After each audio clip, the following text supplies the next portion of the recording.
Hola, mi nombre es Roberto Alejandro y yo les voy a hablar acerca del balance de energía de la primera ley de sistemas cerrados. Para ello vamos a hacer el planteamiento de un problema. En este caso, nuestro problema va a tratar del calentamiento de un gas mediante un calentador de resistencia. Para ello, nos dice que un dispositivo que consta de cilindro émbolo contiene 0.5 metros cúbicos de gas nitrógeno a 400 kilopascales y 27 grados centígrados. Dentro del dispositivo se enciende un calentador eléctrico, con lo cual pasa una corriente de 2 amperes durante 5 minutos desde la fuente de 120 voltios. El nitrógeno se expande a presión constante y ocurre una pérdida de calor de 2800 joules durante el proceso. El problema nos pide que determinemos la temperatura final que va a tener el nitrógeno. Para ello, vamos a hacer el planteamiento de nuestro problema, iniciando con desmenuzar cada una de las partes del problema. Tenemos nuestro cilindro émbolo con nuestro gas nitrógeno. El gas nitrógeno es considerado un gas ideal, por lo que vamos a poder utilizar las fórmulas de gases ideales para poder resolver este problema. También tenemos que el volumen inicial era de 0.5 metros cúbicos, nos decía que la presión inicial era de 400 kilopascales y nos decía que el sistema se expandía a presión constante. Por ende, la presión 1 va a ser igual a la presión 2. También teníamos que la temperatura inicial era igual a 27 grados centígrados. Dentro del contenedor había una resistencia eléctrica, la cual tenía una intensidad de 2 amperes a 120 voltios durante 5 minutos. Y teníamos un calor de salida o calor rechazado de 2800 joules. Una vez que hacemos el planteamiento de nuestro problema, vamos ahora a colocar nuestra fórmula de balance de energía, que nos dice que el calor de entrada más el trabajo eléctrico menos el calor de salida más el trabajo de frontera es igual a la energía interna de nuestro sistema. Sin embargo, en este sistema nosotros no teníamos un calor de entrada. Por ende, nuestra fórmula quedará de la siguiente manera. Y nos dice que el trabajo eléctrico menos el calor de salida menos el trabajo de frontera es igual a la energía total de nuestro sistema. Sin embargo, con esta fórmula directamente no podemos despejar a la temperatura. Entonces vamos a tener que despejarla a una forma más conveniente para poder llegar a la temperatura. Para ello, vamos a despejar el trabajo de frontera dejando la fórmula como trabajo eléctrico menos calor de salida es igual a la energía de nuestro sistema más el trabajo de frontera. Una vez que tenemos esto, recordemos que la energía de nuestro sistema más el trabajo de frontera es igual a la entalpía de nuestro sistema. Y existe una fórmula de la entalpía que nos permite obtener la temperatura final del sistema, que nos dice que la entalpía es igual a la masa por la capacidad de calor específica a presión constante, que es lo que nosotros tenemos en nuestro sistema, multiplicado por la temperatura final menos la temperatura inicial. Una vez que nosotros ya planteamos nuestro problema de esta manera, podemos despejarlo de la fórmula inicial, quedando que el trabajo eléctrico menos el calor de salida es igual a la masa por la capacidad de calor específica a presión constante multiplicado por la temperatura final menos la temperatura inicial. Sin embargo, seguimos teniendo muchas incógnitas. Entre ellas está la masa, el trabajo eléctrico, que no lo conocemos, y la temperatura final y la capacidad de calor específica a presión constante. Por ende, vamos a tener que despejar cada una de las incógnitas que nosotros tenemos a través de diferentes fórmulas. Iniciando por la fórmula general, vamos a despejar la masa. Para ello tenemos que la presión por el volumen es igual a la masa por la constante por la temperatura. Nosotros dentro de nuestro planteamiento del problema conocemos los valores iniciales.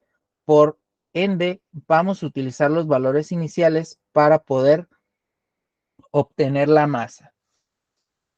Nosotros despejamos nuestra fórmula para la masa, quedando que masa es igual a la presión inicial por el volumen inicial por nuestra constante multiplicado por la temperatura inicial. Sin embargo, no conocemos la constante. Para ello, nos vamos a ir a nuestra tabla A2 y vamos a buscar el nitrógeno, quedando que la constante de este gas es de 0.2968 kilojoule sobre kilogramo por Kelvin. Sin embargo, nuestra temperatura la teníamos en grados centígrados. Por ende, vamos a tener que convertirla a absoluta debido a que en la multiplicación nosotros no podemos utilizar temperaturas en grados Celsius. Debemos de usar temperaturas absolutas. Para ello, recordemos que grados Kelvin es igual a grados centígrados más 273.15, quedándonos que nuestra temperatura inicial va a ser igual a 27 grados centígrados más 273.15 igual a 300.15 grados Kelvin. Una vez que ya tenemos nuestra temperatura y nuestra constante, ahora sí podemos obtener la masa.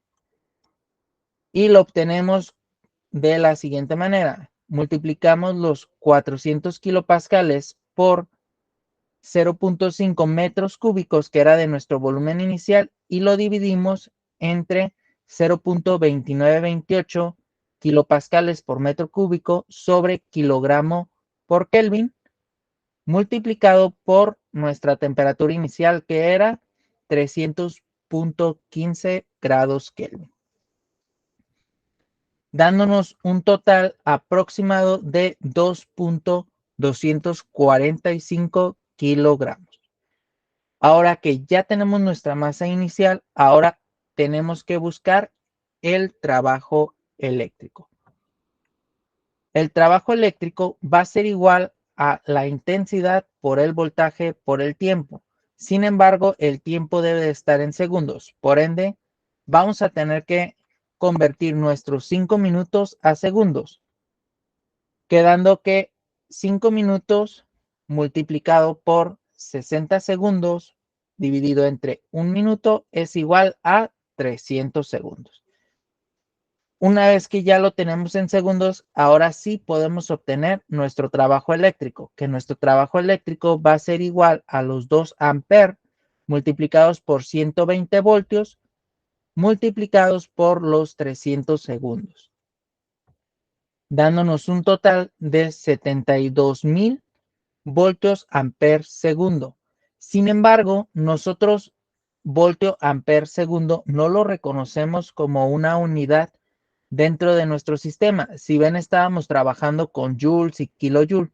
Por ende, vamos a tener que convertirlos a kilojoule. Para esto, vamos a utilizar su factor de conversión, que nos dice que 1 kilojoule segundo es igual a 1000 voltios sobre amper. Multiplicamos los 72,000 voltios amper segundos por su factor de conversión y nos da un total de 72 kilojoule. Una vez que ya tenemos el trabajo eléctrico, como nuestro calor de salida estaba en joules,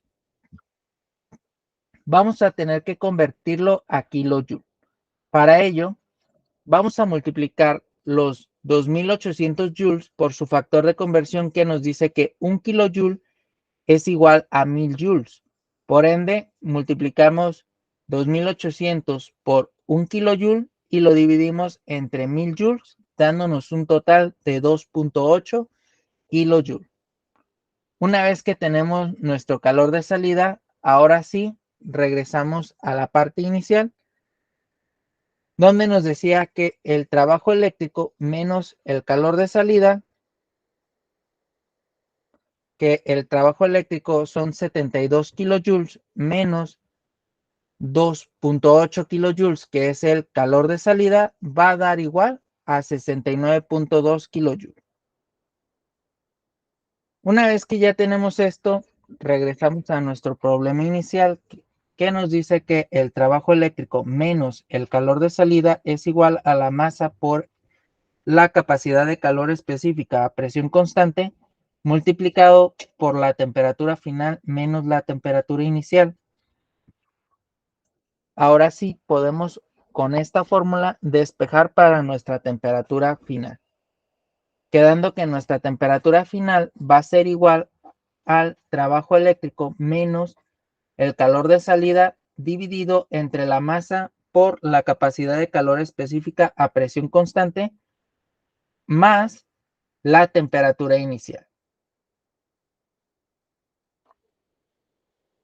Para obtener la capacidad de calor específica a presión constante, regresamos a nuestra tabla A2, donde buscamos nuestro gas nitrógeno y nos dice que nuestra capacidad de calor específica a presión constante es 1.039 kilojoules sobre kilogramo por Kelvin. Una vez que ya tenemos nuestra capacidad de calor específica, ahora sí recordamos que el trabajo eléctrico menos el calor de salida era igual a 69.2 kilojoules sobre la masa, que era 2.245 kilogramos, multiplicado por nuestra capacidad de calor específica, que era 1.039 kilojoules sobre kilogramo, multiplicado por Kelvin, más la temperatura inicial, que en este caso eran 300.15 Kelvin.